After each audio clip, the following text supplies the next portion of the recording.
Peace, love, and light, everyone. Trazana Staples here. I had a book in my library that I had for a while, but this is the first time I've taken the time to read it. It's called The Healer Within. Um, the Healer Within, using traditional Chinese techniques to release the body's own medicine, movement, massage, meditation, and breathing. Raja Janki. It's a great healing book. And I'm not sure when I got it. I usually try to read my books. I've read almost every book in my library. So I don't remember me reading it. Maybe I got it to read it. But anyway, um, on chapter 11, before I start reading the chapter, I hope your week has been going fabulously. And chapter 11 says the empowering influence of mind and spirit. The greatest revolution of our generation is the discovery that human beings, by changing the inner attitudes of their minds, can change the outer aspects of their life. William James, psychologist and philosopher. And when I read that passage, with everything going on, I try to be aware what's around me, even though I don't necessarily partake in the events. We're dealing with the COVID. We have been dealing with racism and things of that nature for years, for hundreds of years. Oh, I'm sorry, my necklace. But the thing is, even with all the chaos going on around us, we have to remain humble. And being humble does not necessarily mean that you have to take bad treatment from anybody. Sometimes you have to hit the delete button on them. Sometimes you have to wish them a farewell and love them from a distance, depending on who they are. And it doesn't matter what the relationship is, whether it's a ex spouse or boyfriend, or if it's your children or your parents or your cousins. If the energy is negative, you have to remove yourself from that negative energy. And it's not about, because the main goal in stroke recovery is to heal. The main goal is to recover. We may never go back to being the same person we were before the stroke. At least I know my cryptogenic stroke was caused by stress. So I try to make sure my life is peaceful as possible. And the best way for me to continue to have peace is to cut people off who don't wish me the same.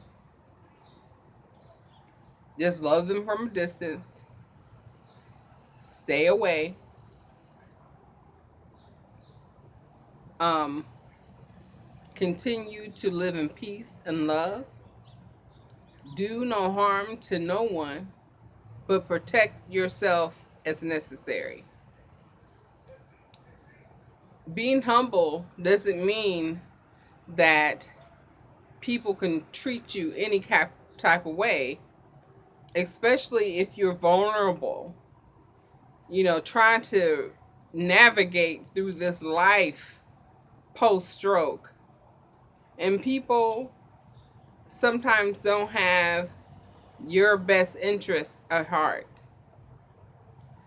Um, and therefore, you have to be the one to cut them off if necessary. Move on.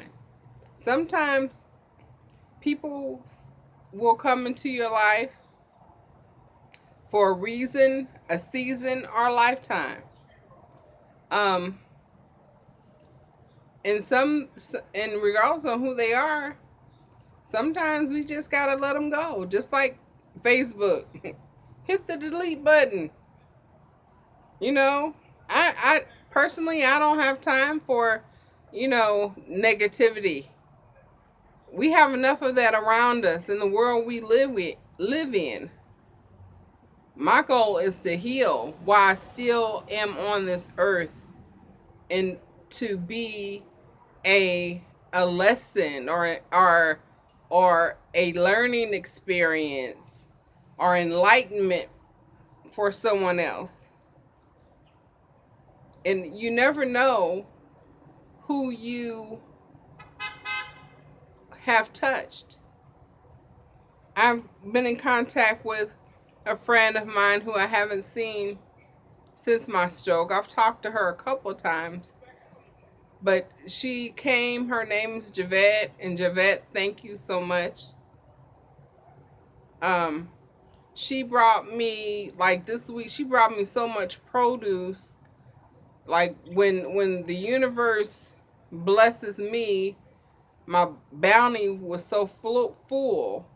I mean, I was like, oh my God. And she told me, like, Trazana, you don't know how much you've done and how much you have touched my life. And she told me what she was doing. And I was so, I mean, I'm like, wow. I said, well, thank you. I didn't know. But I always have thought that I was a humble person. And I speak up when it's necessary. But for the most part, I try to live my life as a free spirit, without regret, without compromise. And if I can, anything from this stroke, it has made me even more humble than what I was. And for those who have not reached that point, humility goes hand in hand with compassion and love. Humility goes hand in hand with gratitude. And you have to be humble, and you have to be grateful, and you have to be able to embrace your journey and heal. And if you have to, and if you can't change the people around you, change the people around you. So that's my word for today. Stay humble. Remain humble. Be humble. Because tomorrow's not promised. But if you have a second chance, and you ain't got that much time left on this earth, if we live to be 100, that's 365,000 days. Most of my days are gone now. So just remain humble. Speak up when necessary. That's my word for today. And I want to remind you, um, today is Thursday, August 27th. On Monday, August 30th, is the last day for the raffle. So if you want to support Trazana A. Staples Alternative Stroke Recovery Fund. Participate in the raffle courtesy of Wired Up and Stoned Out for your $10 entry. You can enter as many times as you like, but the raffle is over on the 30th. Uh, Wired Up and Stoned Out will customize a set worth $100 per winner, and you will also receive a package from Trazana's Natural Essentials of Hemp Incense. So, Cash App $10 to $ the number one Wired Up Stoned Out. So that's my message for today. My name is Trazana Staples, and I had a stroke. I am a stroke survivor. I am a phoenix rising. Stay blessed, stay healthy, stay safe, and until next time, peace, love, and light.